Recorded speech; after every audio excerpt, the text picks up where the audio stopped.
Right, so Matt's just doing the finishing touches to the Radford shelf. But if it had failed,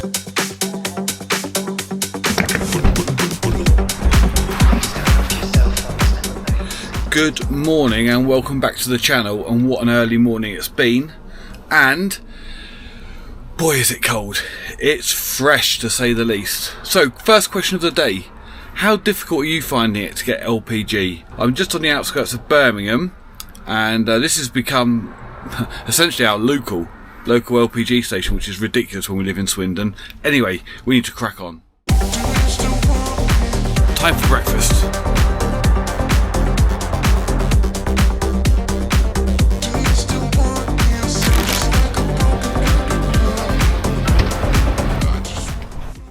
Wow, it's dark in here. Is that going to help? Maybe a little bit. We've got the McDonald's, the essential morning breakfast on the way. And the next question is, what the hell goes on with your habitation check? Like, what do they actually check? So today, ours is due, and I'm hoping to find out exactly what they're going to check and what they're looking for. I'll see you then. Anyway, let's get this breakfast done because I'm starving and I need to get going. We bought our motorhome from Oaktree more than 2 years ago now, but we keep bringing it back for all its annual servicing and maintenance work because there's no one that we trust more in our pride and joy than these guys. They're thorough, professional, really helpful, and I know I can trust them in all they do. So we are back at Oaktree, and it is bloody freezing. And I couldn't work out why. Every time I come here, it's freezing. Then I realised, of course, the hab check is the same time every year, so it's always going to be cold. So we're in, as per usual. We're right up to the doors, and we've got our favourite. Are we calling you a technician? What are we calling you? of course, yes. We've got our favourite technician. We're calling Matt on the job today, and he's going to show us what happens when you get a hab check. So Matt's got his routine.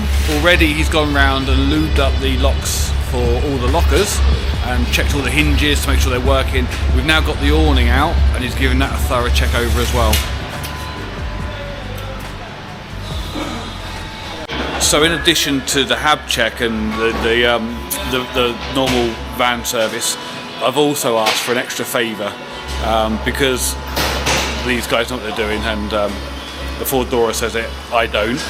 But Matt is going to have a go at fixing our Radford shelf, as we like to call it, onto the side of the van. So we're going to get that bonded nice and early, so that hopefully whilst the hab check and everything else is going on, that can be going off, so it doesn't literally fall off as I drive back down the road. This magic little shelf that we got from Amazon, link in the description, will hopefully come into its own in the summer when we want to barbecue outside, or if we're at an air in Europe and you can't get your tables and chairs out, you can just flap down the little shelf, have a bit of tapas, a little drink outside, and you're not bothering anyone.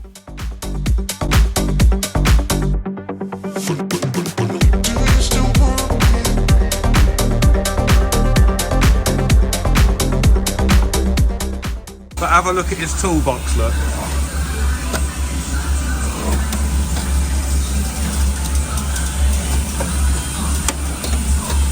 I mean, who has their spanners looking like that? Unbelievable, but yeah, that's the guy you want working on your motorhome, look.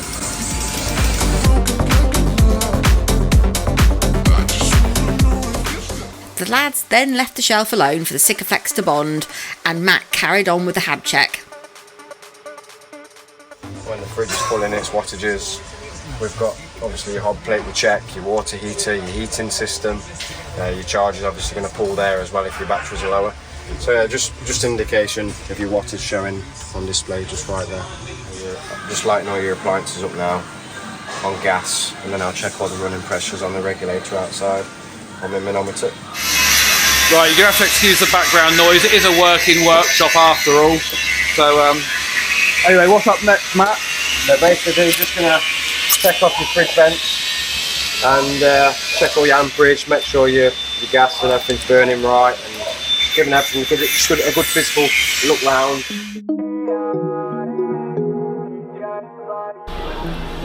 So the fridge has been put on, and we can see we're pulling 16 amps, so I think that gets the okay. With all your appliances running, you're running at 31 millibar, which is a pass, so that's all good. Although I don't really like to get involved in the technical side of things, what I do really like about the Hab Check is that it gives me peace of mind for another 12 months that the gas and electricity is safe and it's all been checked over, because gas frankly terrifies me. Matt also checked the fill-in point on the system before heading back inside to check the gas hob. So what's FFD stand for? So it's a flame failure device. Right, Matt, what's the point of the FFD? So basically an FFD is safety to these valves. So if this FFD wasn't working and you came across getting out some of your cupboard or you're leaning up against it, and this knob just literally just turned like that, if this FFD was failing, that gas would still be allowing to go through, even if you haven't pressed it in. So for example, if I lit that now, it wouldn't light, but if your FFD was failing and it wasn't working at all, that would still allow the gas through. So that's actually a really, really important test, and I bet not many people know about that. A lot of customers don't realise that now. Fantastic, thank you. All right. So the one thing we probably all know does happen on the Hab Check is they check for damp. So right now, what's going on? So yeah, basically just checking the floor. On the Swifts, on these ones, you can't check these with them being GRP. Now, I had no idea what GRP stood for, so I looked it up, and it stands for Glass Reinforced Plastic, better known as fiberglass. So we're just checking the floor levels, making sure at the minute we've got like 10s and 12s, which is fine. Normally when it comes to the manufacturer for the warranty side, 25% or lower they won't touch it. Anything over 25, then they will start looking into it. So you say anything less than 25%, yeah, they wouldn't touch? Yeah, we'll just basically, if it's near enough to 25%, we'll probably recheck it in about 3 months' time. If it's got any worse, then we'll obviously get on with it and do the job. And then normally, to be fair, if it's condensation, when we get it back in the 3 months' time, normally 99.9% it's gone. So would your tip be for anyone who's winterising their van to empty the cupboards? Empty the cupboards, maybe leave the doors open just so it can all aerate, even with your bed, even with these bed frames, get them up, let it all aerate inside. I mean, at the minute, obviously this one's got a lot of shoes in here, so condensation will happen. So a top tip for you there, if you are going to put your van away for winter, particularly the winter obviously because of the temperatures, make sure you empty your lockers, open the doors and let the air circulate round, and then that should help keep any damp at bay. Right, not stating the obvious, but we've come out into a different van, okay, and that's so that Matt can show you how to do a proper damp test. So basically a lot of people obviously go around, but to save all your wallpaper getting damaged with the holes and everything like that, because these are obviously quite sharp and the prongs are, and it will make holes. So for example, this one where it's got the window rubber, so we'll probably just lift the window up. So we've got 12s on this one, and then just keep going along. And got 12s again. So, and then obviously just lower the rubber down, and then you haven't got any holes or anything like that, so it's all nice and neat. And for example, with the skylights, you can get very close. So obviously, instead of just probably putting your probes in here, then you just go into the side, very close to the skylight here, and then just take your readings around. Don't go too close, because you don't want your prongs getting on the plastic or anything like that, because it will pick up a different reading. So if you just get very close to the skylight, and we've got 10s on there as well, but it just saves the boarding getting obviously damaged and stuff like that. So that's a really good tip. So if you are doing your own damp check, just for your own peace of mind, if you follow that advice, you won't be left with all these little two prongs over all various parts of your van. Right, back to our van. So at the minute, Riki, basically I'm filling your water system up at the moment, and then I'm just checking all your probes, making sure they all work. So obviously making sure they're 0, 25, 50, 75, 100, and then towards the end of the service we'll be checking the waste levels also to make sure they do the same. And that's it. Perfect.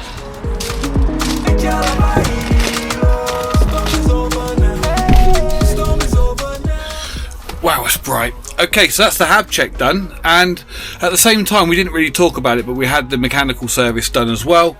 All is good, we just need a couple of tyres.